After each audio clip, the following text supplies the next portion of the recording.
बाद में पछताओगे। इंटरनल मोटिवेशन के लिए तैयार हो। अब ये इंटरनल मोटिवेशन क्या होता है स्टूडेंट्स? टॉपर को भी पूछोगे ना नीट के एक दिन पहले कि यार 10 दिन पोस्टपोन कर दे, क्या बोलेगा? कर दो मैं और रिवाइज कर लूंगा। क्योंकि हर टीचर आपको राइट गाइडेंस समय समय पर देते जाते हैं, पर प्रॉब्लम क्या होती है, हम सुनते 10 जगह की है और फॉलो एक की भी नहीं करते। क्यों डाल रहे हैं ये वीडियो आज? अभी तो टाइम है ना नीट में, क्यों डाल रहे हैं भाई? हाउ टू गेट 360 मार्क्स तो 2 महीने पहले भी बना के डालेंगे टीचर्स, हम लोग भी डालेंगे, 1 महीने पहले भी डालेंगे। How to get 360 marks in 45 days भी आएगा, 60 डेज भी आएगा, 100 डेज भी आएगा, फिर अभी से क्यों डाल रहे हैं? हेलो माय डियर स्टूडेंट्स, तो आज आइए मेरे सारे नीट एस्पिरेंट्स, हम क्या बात करने वाले हैं? हम एक बहुत इंपॉर्टेंट बात करेंगे और वो ये है कि अगर ये नहीं किया तो बाद में पछताओगे। आज मैं आपको वो सीक्रेट्स बताने वाली हूं जिससे बायोलॉजी सब्जेक्ट के अंदर आप 360 आउट ऑफ 360 मार्क्स भी ला सकते हैं। बट ये सीरीज आपको वार्न करेगी, आपको चेतावनी देगी कि अगर आपने ये नहीं किया तो आप बाद में पछताएंगे। एक बात समझिए, किसी भी स्टूडेंट जिसका सिलेक्शन होता है उसके 2 मेन कारण होते हैं सिलेक्शन होने के, चाहे वो नीट में सिलेक्ट हो, जेई में सिलेक्ट हो, किसी भी कंपटीशन में सिलेक्ट हो, जिंदगी में सफल होने के 2 कारण होते हैं। पहला, एक्सटर्नल गाइडेंस, जो बाहर से आपको गाइडेंस मिलता है, जो कि इस वीडियो में मैं पूरा बताने वाली हूं। ये टेक्निकल पार्ट है कि सब्जेक्ट में हमें क्या ध्यान रखना है, हमें क्या पढ़ना है, अगर हमने क्या नहीं किया जो हम पछताएंगे, ये सारी टेक्निकलिटीज मैं आपको अभी बताने वाली हूं थोड़ी सी देर में। पर यहां तक सुनने के लिए वही स्टूडेंट रुके जो नंबर दूसरा पहलू, और वो है इंटरनल मोटिवेशन के लिए तैयार हो। अब ये इंटरनल मोटिवेशन क्या होता है स्टूडेंट्स? आप लोग मोटिवेटिंग वीडियोस देखते रहते हो, आधा घंटा पौन घंटा मोटिवेट होते हो, उसके बाद फिर वही back to zero. Internal motivation का मतलब होता है राइट एटीट्यूड का होना, सही एटीट्यूड का होना। अगर आपके पास राइट एटीट्यूड नहीं है, आपके पास कितनी भी एक्सटर्नल इंफॉर्मेशन आ जाए, कितनी भी टेक्निकलिटी के साथ आपके टीचर्स आपको पढ़ा दे, समझा दे, आप क्रैक नहीं कर पाओगे। बहुत बोलते हैं स्टूडेंट्स, कॉमन बातें बताती हूँ, हमसे सिली मिस्टेक्स हो जाती है, हम कितनी भी कोशिश करते हैं हटती नहीं है।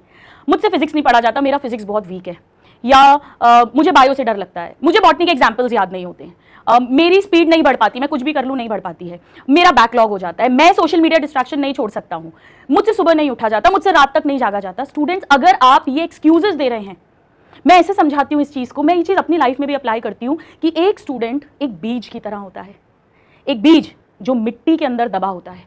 अगर वो बीज भी बोले कि मैं ऊपर नहीं जाऊंगा, पृथ्वी के ऊपर मुझे नहीं पता क्या है, कहीं मैं सूरज में जल नहीं जाऊं, मैं इतने कंकड़ पत्थर पार करता हुआ नहीं जा सकता, मैं यहां कंफर्टेबल हो गया हूं अंधेरे में जमीन के अंदर, तो उस बीज का कभी पेड़ नहीं बन सकता। आप उसी बीज की तरह हैं।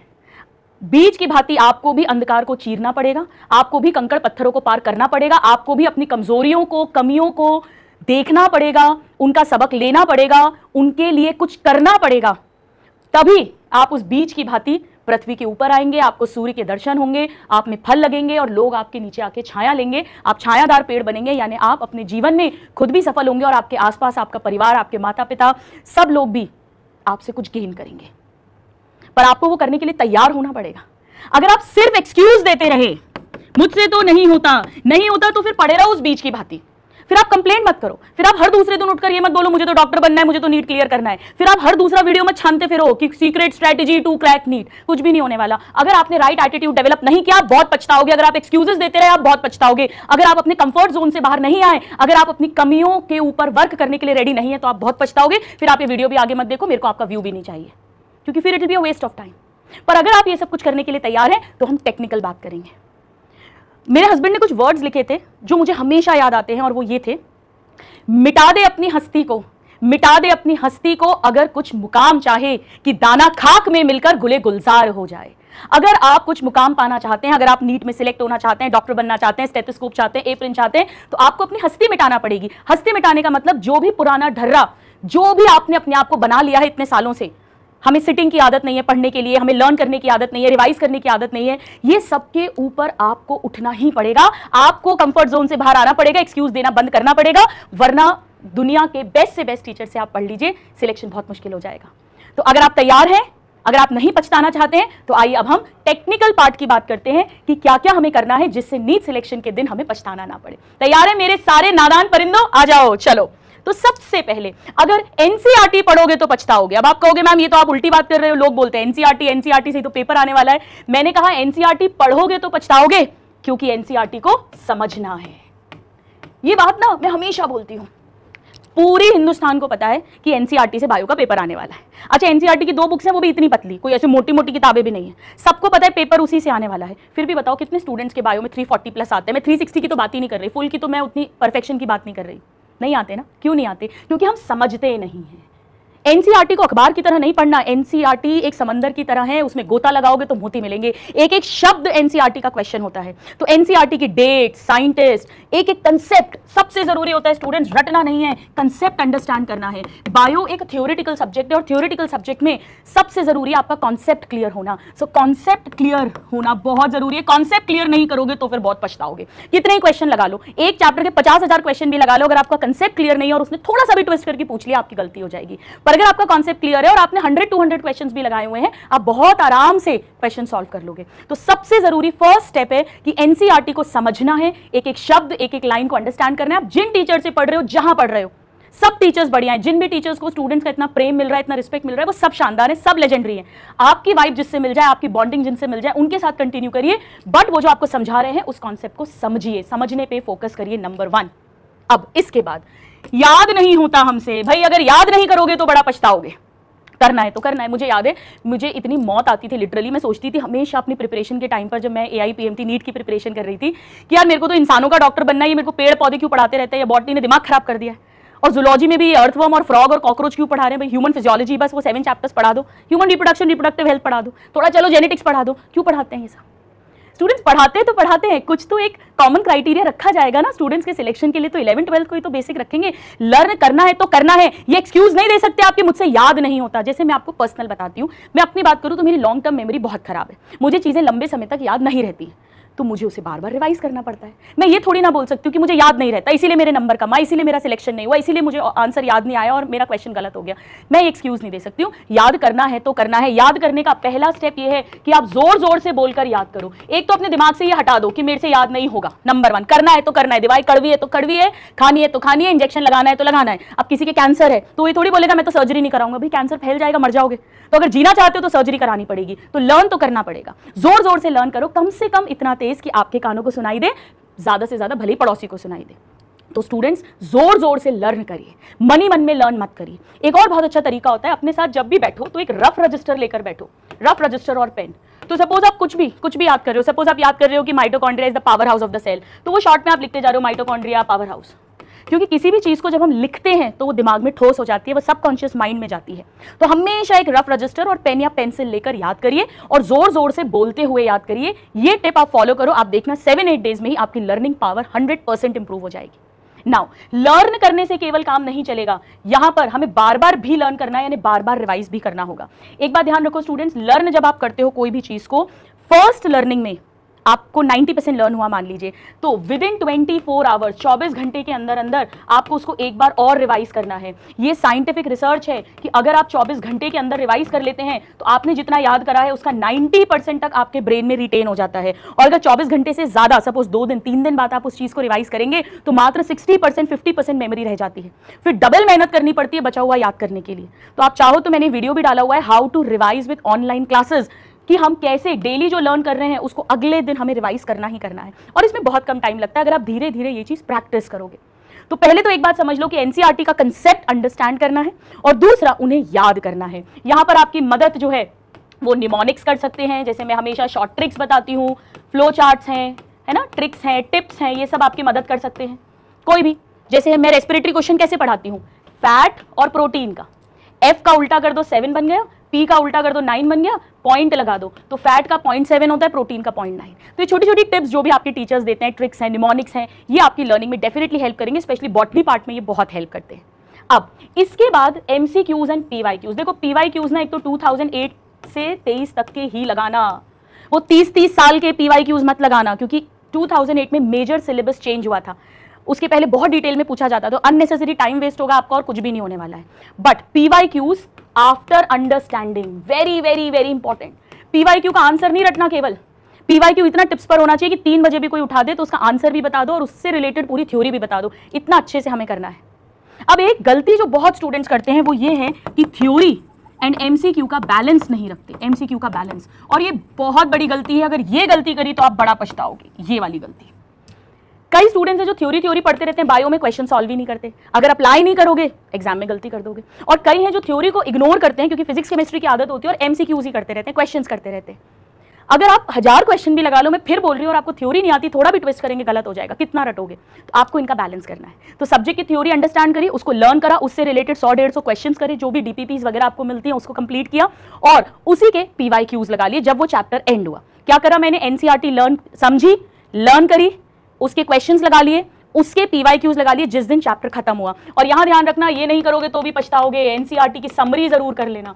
एनसीईआरटी की समरी में, बायो में स्पेशली ऐसे ऐसे डेटा हैं जो थ्योरी में कहीं नहीं दिए, सिर्फ एनसीईआरटी की समरी में दिए, तो ये भी बहुत ज्यादा इंपॉर्टेंट है। जैसे ईआर ग्लाइकोजन के मेटाबॉलिज्म में भी रोल प्ले करता है। आई एम श्योर आप में से काफी स्टूडेंट्स को नहीं पता होगा, ये पॉइंट केवल समरी में दिया हुआ है। सो ये इंपॉर्टेंट चीजें हो गई। अब इसके बाद ऑल टाइप ऑफ क्वेश्चंस की प्रैक्टिस करनी है। जैसा आप देख रहे हैं कि किसी साल मैच द कॉलम ज्यादा आ जाता है, किसी साल असर्शन रीजन, किसी साल स्टेटमेंट वाइज। तो ये नहीं करोगे तो फिर बहुत पछताओगे। तो ये अभी से करना है, ये सब कुछ आज से करना है, ये सब कुछ 2 महीने पहले 3 महीने पहले नहीं करना, ये सब कुछ अभी से करना है। अभी बहुत टाइम है, बहुत टाइम है, स्टूडेंट्स आराम से सिलेक्शन हो जाएगा। बस इसको रेगुलरली करना है, डेली करना है, फुल एनर्जी के साथ करना है। इसके बाद now this is the game changer, ये गेम चेंजर है। स्पीड नहीं बढ़ाओगे तो बहुत पछताओगे।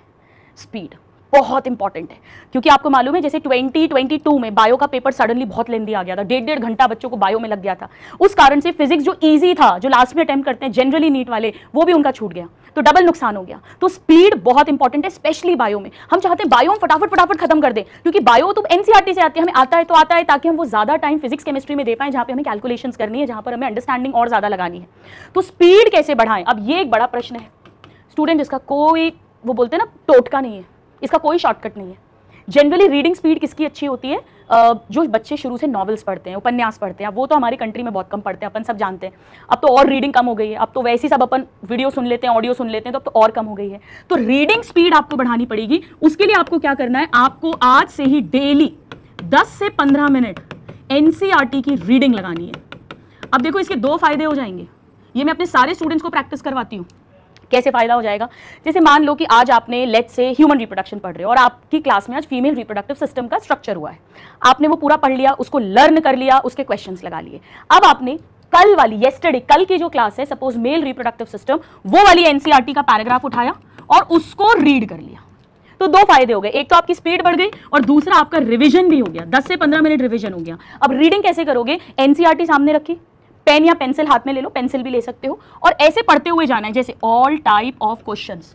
तो ये लाइन पढ़ी, इसको एनालाइज करना है अपने दिमाग में, सभी प्रकार के क्वेश्चंस। आपकी जो भी मातृभाषा है, मदर टंग है, जैसे मेरी हिंदी है तो मैं हिंदी में उसको सोचूंगी कि इस लाइन का क्या मतलब है। रफ रजिस्टर भी साथ रख सकते हो। तो सपोज मैंने ये लाइन पढ़ी, एनसीईआरटी पढ़ना नहीं है, समझना है। अच्छा, एनसीईआरटी, अच्छा पढ़ना नहीं है, मेरे को समझना है, ठीक है, ओके, ये गया दिमाग में। तो सिर्फ रीड नहीं करना, रीड करते करते उस लाइन को समझना है। शुरू में हो सकता है कि आपको 10 मिनट में एक ही पैराग्राफ पढ़ाई आए, धीरे धीरे आप देखना 10 से 15 मिनट में आप आधा चैप्टर निपटाने लग जाओगे। स्पीड भी बढ़ेगी और स्पीड के साथ एक्यूरेसी भी बढ़ेगी। ये आपको पता भी नहीं चलेगा स्टूडेंट्स, 10 से 15 दिन में आपके क्वेश्चंस रीड करने की स्पीड जबरदस्त तरह से बढ़ जाएगी। जो बड़े बड़े क्वेश्चंस आते हैं, अपने आप कीवर्ड्स दिखने लग जाएंगे आपको, अपने आप नेगेटिव मार्किंग कम होने लग जाएगी। पर आपको ये करना पड़ेगा। मैं बार बार कह रही हूँ, इसीलिए मैंने पहले ही वो बात कह दी है कि ये वीडियो तभी काम आएगा जब आप राइट एटीट्यूड रखेंगे, एक्सक्यूज देने के लिए, कंफर्ट जोन से निकलने के बाहर होगे, तैयार होगे, तो ही काम आएगा। चलो, अब ये नहीं दोगे तो बहुत पछताओगे भाई। टेस्ट, ज्यादातर स्टूडेंट्स टेस्ट मिस कर देते हैं। क्यों मिस कर देते हैं, उसका सबसे बड़ा कारण होता है हमारा सिलेबस कंप्लीट नहीं हुआ, हमारा बैकलॉग है, इसीलिए हम टेस्ट नहीं देंगे। अरे भाई, बैकलॉग हो चाहे सिलेबस तो कभी किसी का कंप्लीट नहीं होता।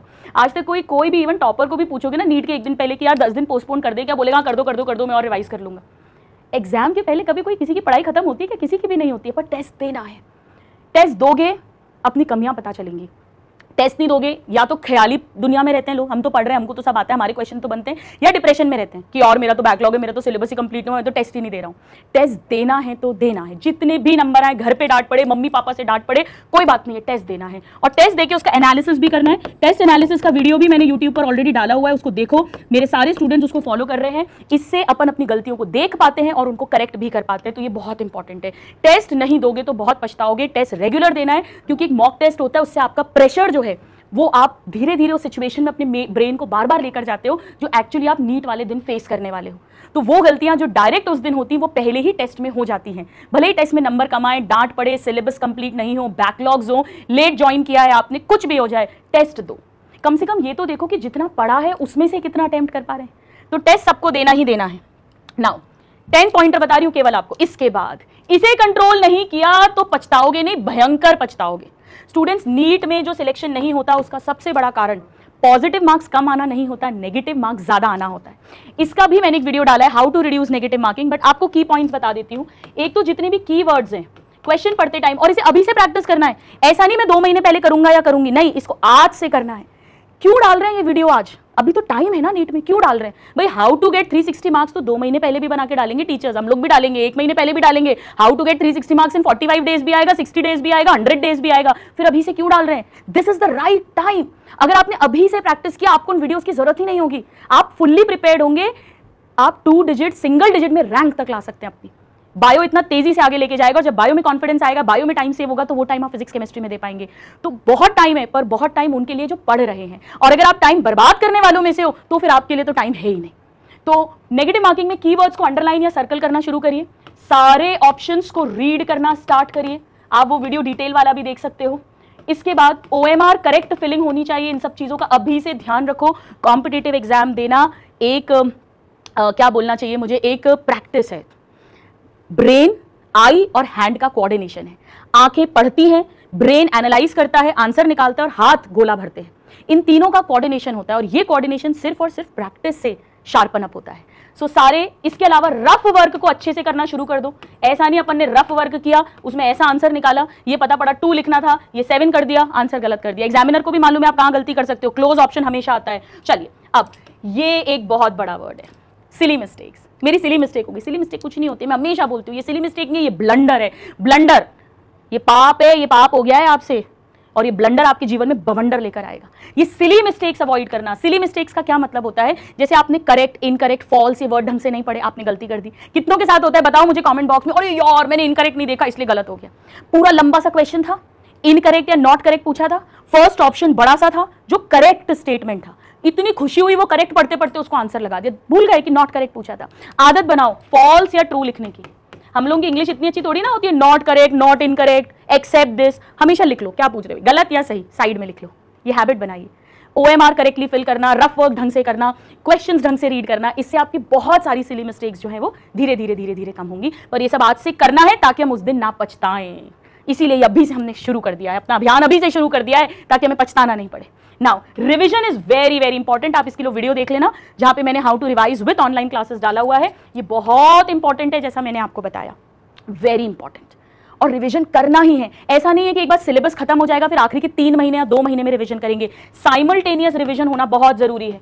होता क्या है, हम आगे बढ़ते जाते हैं और हम पीछे का छोड़ते जाते हैं, छूटता जाता है। हमें ऐसा लगता है पीछे का हम भूलते जा रहे हैं। पूरा नहीं भूलते, भूलते तो 20-30% है, पर लगता ऐसा है सारा भूल रहे हैं। उस कारण से अपना कॉन्फिडेंस डाउन होने लग जाता है। कॉन्फिडेंस डाउन होने लग जाता है, पर नर्वस होने लग जाते हैं, और नर्वस होने लग जाते हैं, नर्वस, ये देखो स्पेलिंग ही गड़बड़ हो गई भाई, नर्वस, तो और सिली मिस्टेक्स होने लग जाती हैं और नेगेटिव मार्किंग होने लग जाती है, जिसे आप सिली मिस्टेक कहते हो, बट एक्चुअली रिवीजन ना करने के कारण 2 क्वेश्चंस में कंफ्यूजन हुआ और उसके कारण से ये सारी गलतियां हुई हैं।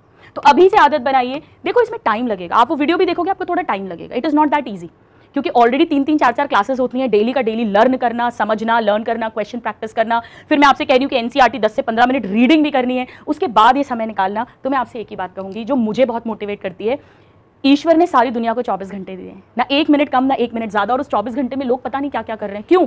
With the time management, right time management. कहीं ना कहीं टाइम की कमी कभी नहीं होती है, समय की बर्बादी कर रहे होते हैं हम, और आपको आइडेंटिफाई करना पड़ेगा कि आपके टाइम वेस्टेज कहां कहां हो रहा है, उसमें से आपको कटौती करनी पड़ेगी। राइट एटीट्यूड सिलेक्शन तो आपका आप ही करवाएंगे। And last but not the least, full faith on your teacher. जो भी टीचर से आप पढ़ रहे हैं, टीचर चूज करते टाइम समय ले लो आप, कोई प्रॉब्लम नहीं है, लेकिन एक बार जब अपना टीचर चूज कर लिया, आपके अंदर से आवाज आ गई कि बस ये मेरा बेड़ा पार करा सकते हैं, फिर इन्हें 100% फॉलो करो, 99.9% भी नहीं। आपको अपनी हस्ती अपने गुरु के आगे मिटानी पड़ेगी, तब आप खाक से गुले गुलजार होगे। जैसा मैंने कहा था, आपको पूरा समर्पित होना पड़ेगा अपने गुरु के आगे। फिर गुरुओं में आप कंपैरिजन नहीं कर सकते हो कि वो सर ने वो क्वेश्चन कराया था, वो मैडम ने नहीं कराया, या मैडम ने कराया सर ने नहीं कराया। ये काम नहीं चलेगा किसी भी सब्जेक्ट में, आप जहां भी पढ़ रहे हो। जो भी आपके गुरु हैं, जो भी टीचर हैं, उन्हें 100% फॉलो करो। वो जो कह रहे हैं अक्षरता करो। इनफैक्ट अगर आपने यही कर लिया ना, तो ही आपको कभी नहीं पछताना पड़ेगा, क्योंकि हर टीचर आपको राइट गाइडेंस समय समय पर देते जाते हैं। पर प्रॉब्लम क्या होती है, हम सुनते 10 जगह की हैं और फॉलो एक की भी नहीं करते। 10 किताबें मत करो, जैसे मैं हमेशा बोलती हूँ, एक MCQ बुक, एक टीचर, उनके एक नोट्स, एक टीचर की DPP, एक जगह की test series, more than enough for selection. More than enough. आप टॉप कर सकते हैं, अंडर 10 आ सकते हैं, सिलेक्शन तो बहुत दूर की बात है। So I just hope my dear students कि आप लोग बिल्कुल अपना राइट एटीट्यूड रखोगे। बाहर की गाइडेंस मैंने आपको दे दी है कि कैसे करनी है, और अगर आप ये सब कुछ करोगे तो आपको नहीं पछताना पड़ेगा। तो मिटा दे अपनी हस्ती को। अगर कुछ मुकाम चाहे कि दाना खाक में मिलकर गुले गुलजार हो जाए, तो बस गुले गुलजार हो जाओ मेरे नादान परिंदों। मेरा ढेर सारा प्रेम, ढेर सारी ब्लेसिंग्स आप सबके लिए। God bless you, love you all, thank you.